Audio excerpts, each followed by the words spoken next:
Welcome to My Wife Joined a Cult. Makes me kind of giggle when I say that. Which is the way I approach a lot of things.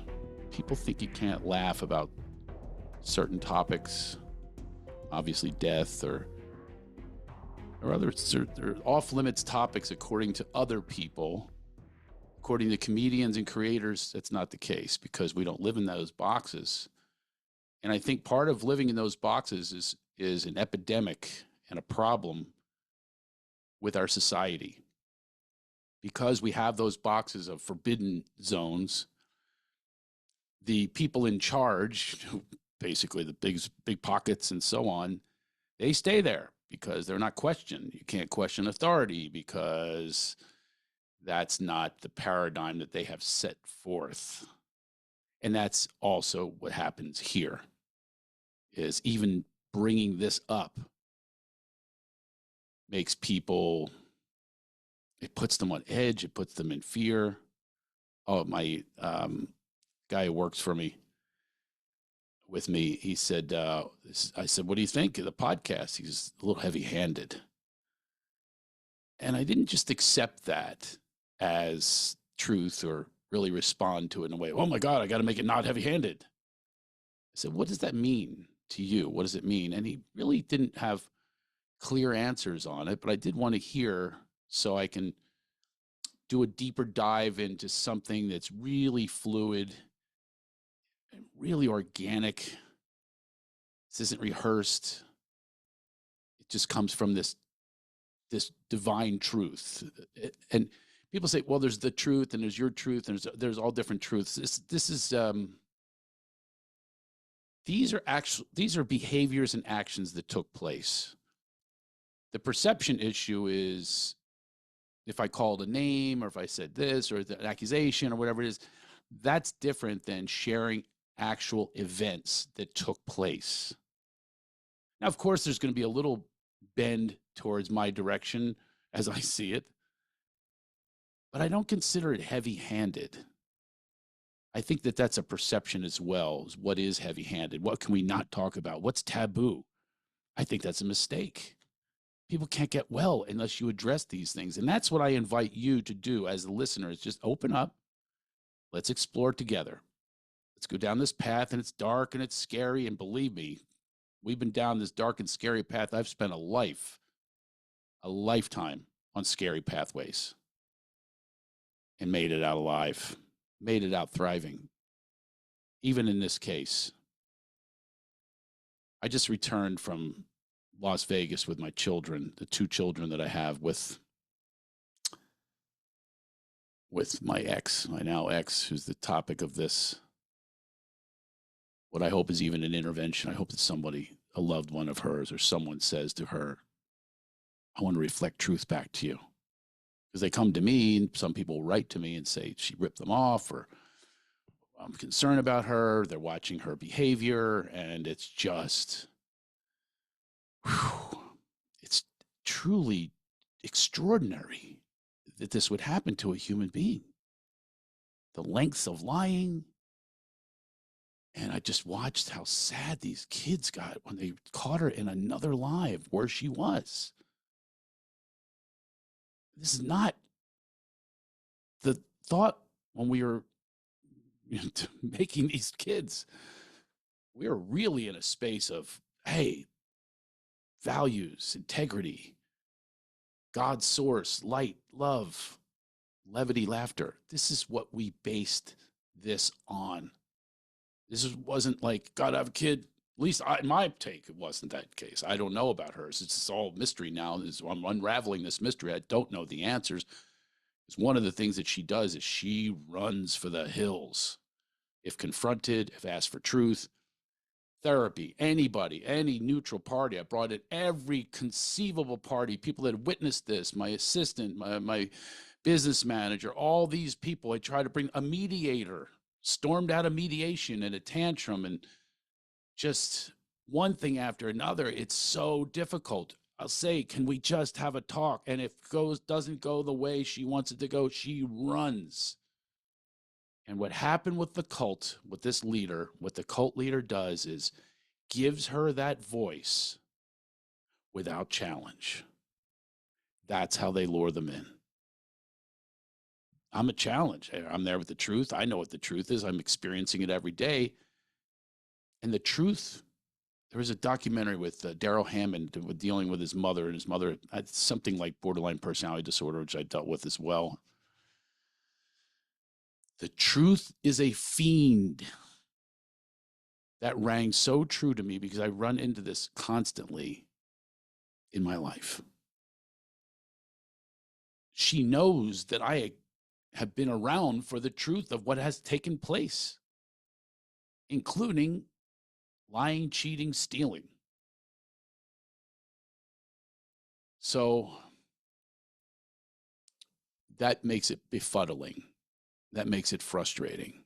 That causes me anger too, and angst and everything else.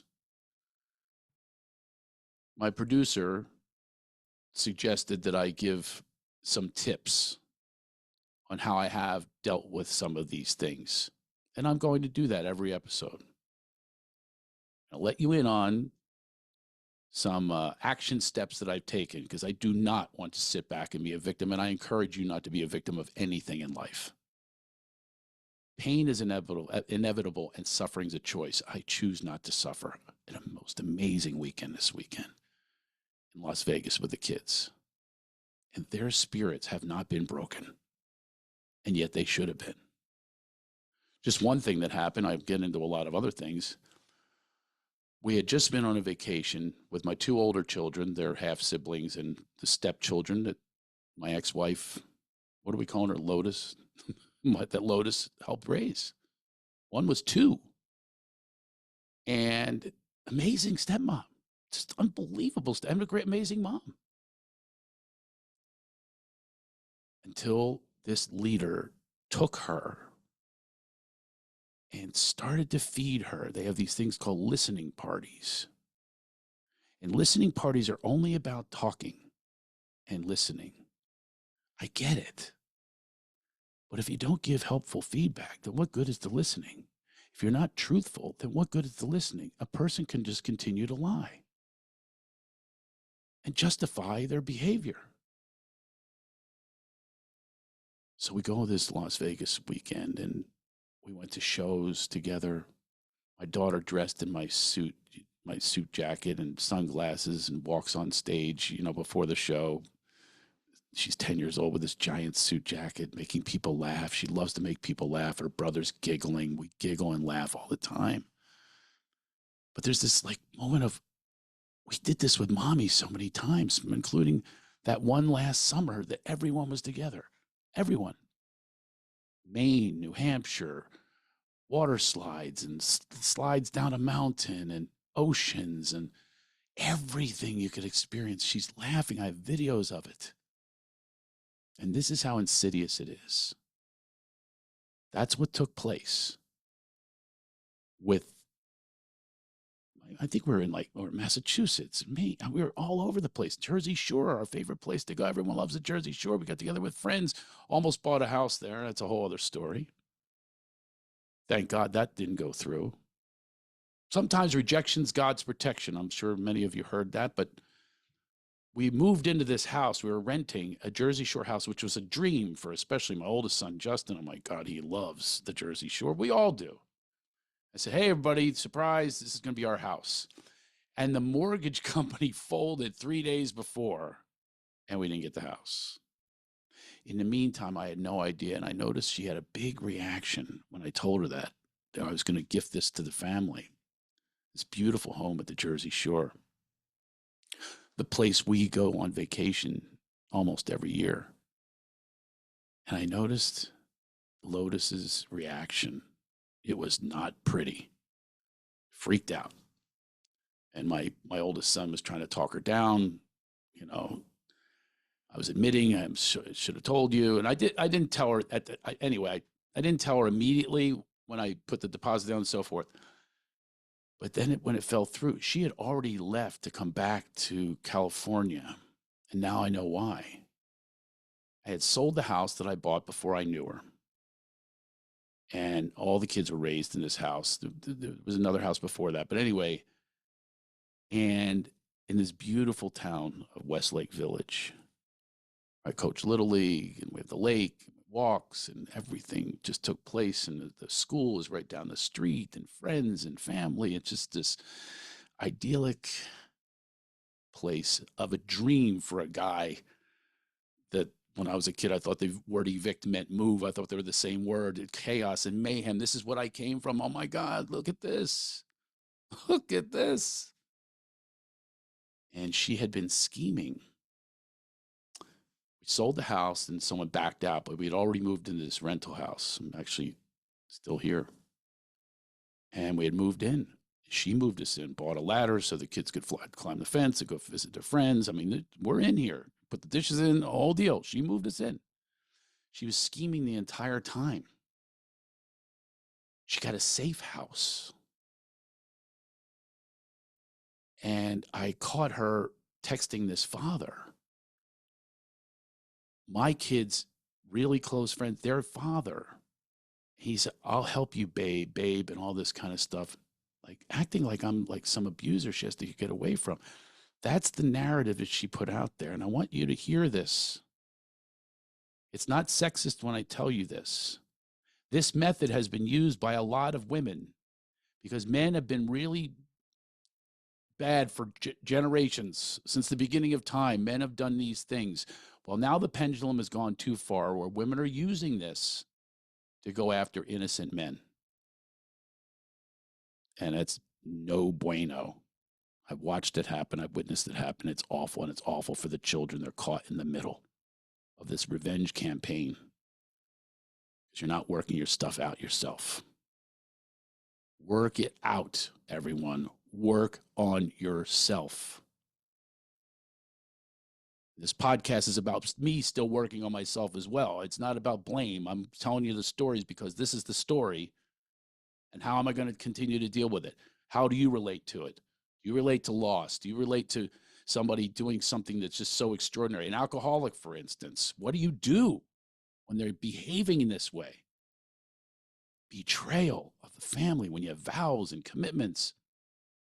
And I'm not saying that I am some innocent guy either. We're going to get to plenty of that. This is just what happened. We're away. Then I went away again on another business trip. I work really hard. Just going to be flat out about that. I've worked hard my entire life. I built something great that everyone has benefited from. Today's my son's birthday. Adopted him at birth.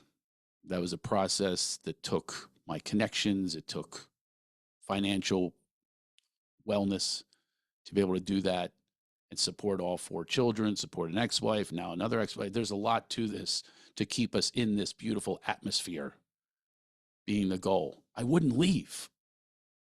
Although challenged like crazy, I would not leave. The first situation, didn't lose a second of custody, although she tried. The worst, insidious behavior, trying to take me down. And now this, she's telling people that I'm an abuser and she needs to be protected to the point where she had 2 different safe houses. And I'll tell you the truth on that one. What a lie that was. After we got divorced, this guy that she's afraid of, she calls me into her home. Wasn't afraid. Not that night, and not any day, in my opinion. She's afraid of herself. She's afraid of being exposed. She's afraid that the truth will come out. It came out for the children this weekend. They cried. She told them she was going to Japan for a certain reason, and she was there to be with the cult. She was there with the cult leader. There she is on Facebook, running out of the water with her leader, with smiles on their faces, celebrating life and how, we can't be taken down. We're freedompreneurs, wealth builders. Another lie, and she knows it. The children now know. I showed them the text messages from the threats I have received from the cult leader's boyfriend, and I will get to those too. Horrible threats that have nothing to do with the truth. I never met the man. Therefore, how can he make all of these assessments? Ironically, my ex-wife is always, I don't want to be assessed. I don't want to be assessed. I don't want to be assessed. Well, of course you don't want to be assessed because you don't want to hear the truth. Truth is, you're going down these roads, following this woman, deifying this woman. And this is something I want to make very clear for people. Deifying people, whether it's a leader, a president, a parent, a teacher, no good. False idols, no good. False prophets, no good. One of the greatest victories of my life is getting to know myself and digging deeper into myself. I encourage you to do the same thing. Follow this podcast and we'll do that together. So the kids were crying. They confronted her. She lies, of course. I told them the truth. I had the guy investigated. Turns out, listen to this. This same guy that sent me a series of text messages threatening to take these children from me, by the way, saying he has plenty on me to get me. Never met the man. Met her briefly, the leader. They're into all sorts of other stuff that we'll get into as well. And I don't want my children anywhere near that. These people who have such egos. Now, my ex-wife has that kind of an ego, which I call evading growth opportunity. I'm not going to evade my own growth opportunity either here. How am I going to grow? How do I grow through this? How do I keep going on this path of high vibration, which is one of the secrets I'm going to give you now? Keep your vibration high however you do it. I just violated one of my own little... I'm not going to tell you what to do. I'm going to tell you what I did. And you can maybe use it yourself. I constantly work on my spiritual practices. And that includes laughter, by the way. I do guided laughtation, chuckle chatter. I just find as much laughter as I possibly can. And it shifts your vibration to a point where, as one of my guides, I have a guide. He says, they can't harm you. Now, let me tell you what happens when my vibration's low, is I'm going to turn Philly and attack this guy. I had him investigated. Turns out he beat her kid, or like 12-year-old, to the point where he was reported to child services, and he's telling me that I'm poisoning my children and all this kind of stuff. This is who she goes to. And I'll tell you this. She also texts me all the time with gratitude about what an amazing father I am. It was daily for a while. Now, here's my fault. Instead of taking that in, instead of thanking her, it was a lot of gratitude. Like, you're the best father that ever. I mean, just one thing, you're loving, you're supportive, you're generous, all those things. And I am. And here's where my vibration, if it goes low, and I encourage you to keep yours high, it's penetrable when I'm not operating on that love frequency. I took it and I stayed in fear because this guy's coming after me. And I responded with being testy, challenging, long emails. I remember when Hillary Clinton, the emails. Oh, yeah, that's the case with me, too. Both exes. They don't like my emails. I do long emails. And let me tell you something. I have never pressed enter and had feedback of, thank you for sharing, Craig. That was wonderful what you shared. And I am now enlightened. And I really appreciate your words, Craig. I am changed now. It has never happened like that. Not even close. The opposite. Which is one of the reasons I'm here. Is to challenge myself, look inside of myself, look inside the mirror. People go, get a mirror, get a mirror. Yeah, let's get a mirror. Ask yourself these questions that I'm posing here. Do you go after people? Do you respond with anger? Do you respond with resentment? Do you have unhealed pain? I do. The more it's healed, the better the response, the better the results. These kids got a present, active, fun dad that they went back with their mom and they said, when do we come back to you? I mean, that's how they are with me. They just have a great time. I'm amazed, by the way, at my son, how he giggles at his little sister, who's precocious. I mean, she's like the little comedian. He just laughs and giggles with her, and he's so good with her. Makes me kind of jealous because I don't have that relationship with my sister. We've had times that we laugh and stuff like that, but she has an overall a big issue with me as well. I watch these two, man, they're bonded. But I think part of the bonding is what they dealt with this absolute upheaval that they were subjected to for no reason. Lotus did not work on self, work on relationship. She listened to this woman who said, "Come on, mamas, get your sovereign freedom, get out of your golden cage." Those are quotes. "Mamas, I'm going to bring you to freedom." And she brags, "Oh, I the last time they went away on a trip, she's bragging about how she cheated on her husband and how she was dominated and all this. I'll read some of these things to you, and I'm going to send you to there at some point. It's her own words. This guy's worried about what I'm saying. It's her own words. People that come back to me go, "This woman's nuts. She's whack. Your wife is following her." That's what I heard all along. Someone's like a cult leader. See for yourself.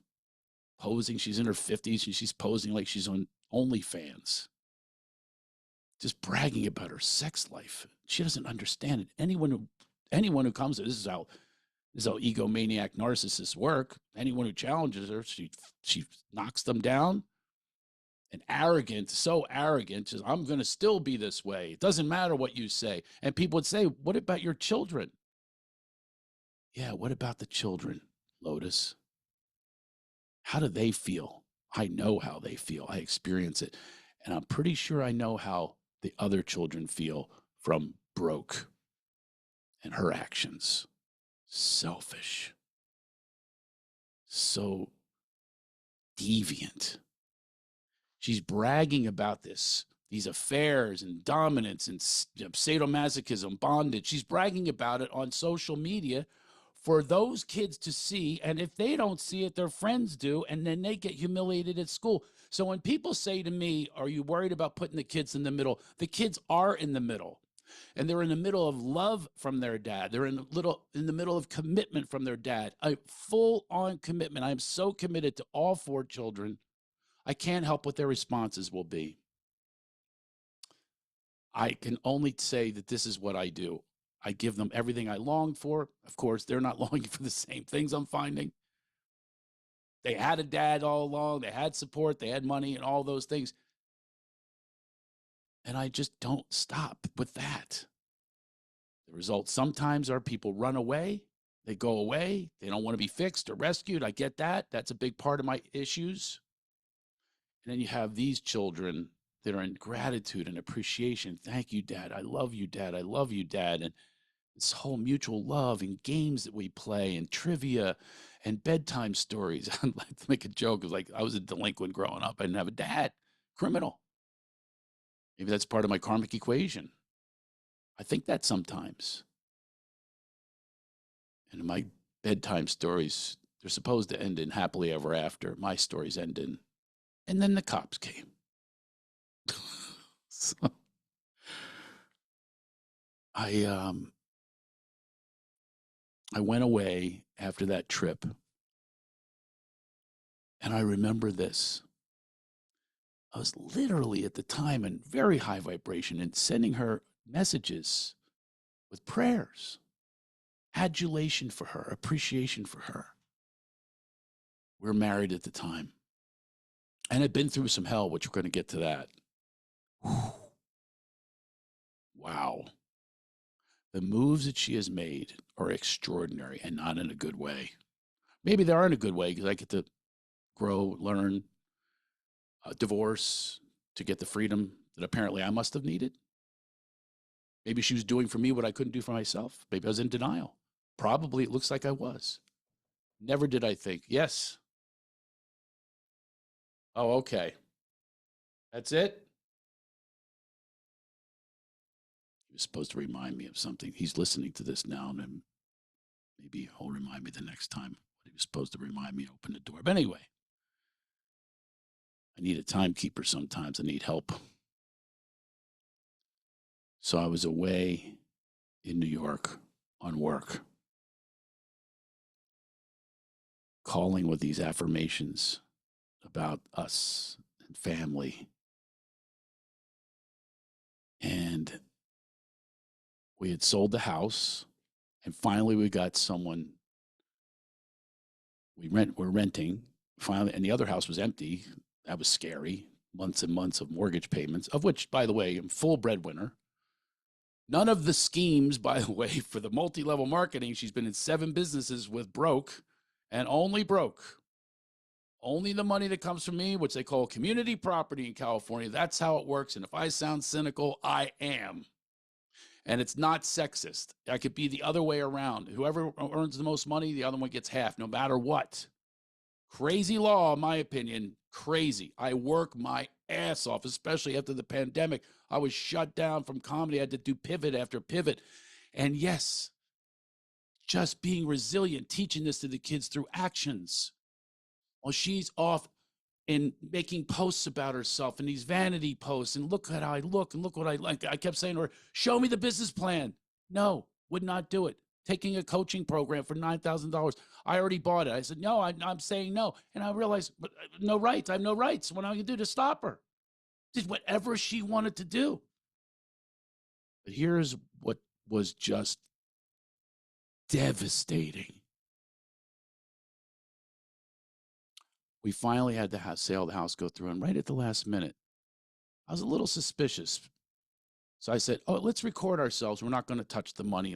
If it goes over $1,000, let's make a commitment on film that we're not going to touch the money from the profits of this house, which was pretty good profit.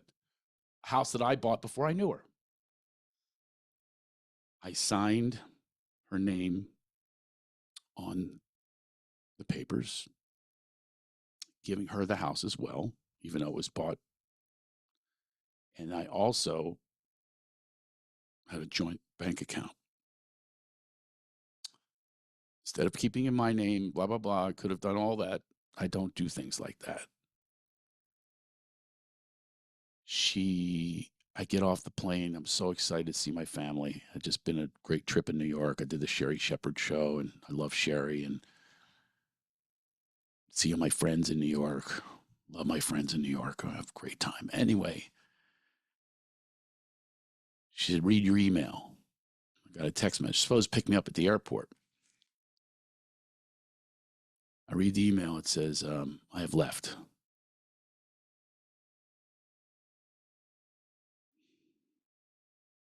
I took the children and I left. She took them to the safe house, so I didn't know where they were. Took their phones so they couldn't get in touch with me.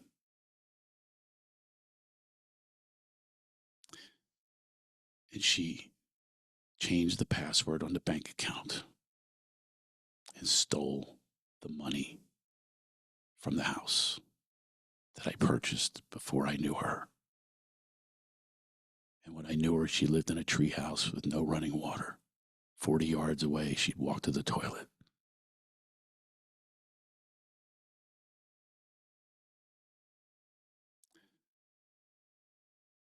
When people judge my reactions to things, I'm going to venture to say you don't have empathy. I'm going to venture to say that you're living in some denial yourself. You don't want to look at truth. The truth is, that's a really bad thing. I read on Broke's Facebook wall, there's a man who claims that I have broken up his marriage. Oh my God, she's so cocky and arrogant. She knows nothing. And I read one post that said, Lotus didn't leave that marriage. She escaped. Escaped. As if she was in this prison. Called it a golden cage. She would cry, I'm in a golden cage. By the way, I'd like to be in one for like a minute. Now, I'm going to have to look at my role in that, and we're going to continue to do that. But it didn't stop there. This deceit, secret maneuvers behind my back has continued to this day, 2 years later. So,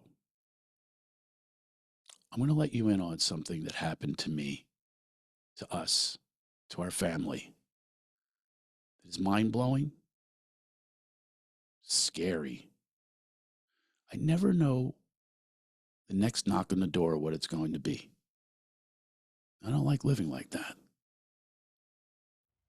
And you might feel that way too, having that anxiety. You don't know how someone is going to act, react, respond, behave. You just don't know. And it's, wow, where did they go? That's what I keep saying. Where did she go? I'm going to get to it in the next episode. This is going to be cathartic for all of us, I believe. That's my intent. Problem solving, solution oriented, spiritual, enlightening, all of that. That's who I am. That's who you're going to get. It's more than just a comedian. You all are, by the way. You're all more than your job. You're all more than your title. We all are. We're abundant, potent, and beautiful, and filled with wonder and curiosity and love, light, and levity. So we're going to get back to that. Thank you for listening to this next episode. We got the next one coming up where, remember Blockbuster Video Store? It's a Blockbuster. See you then.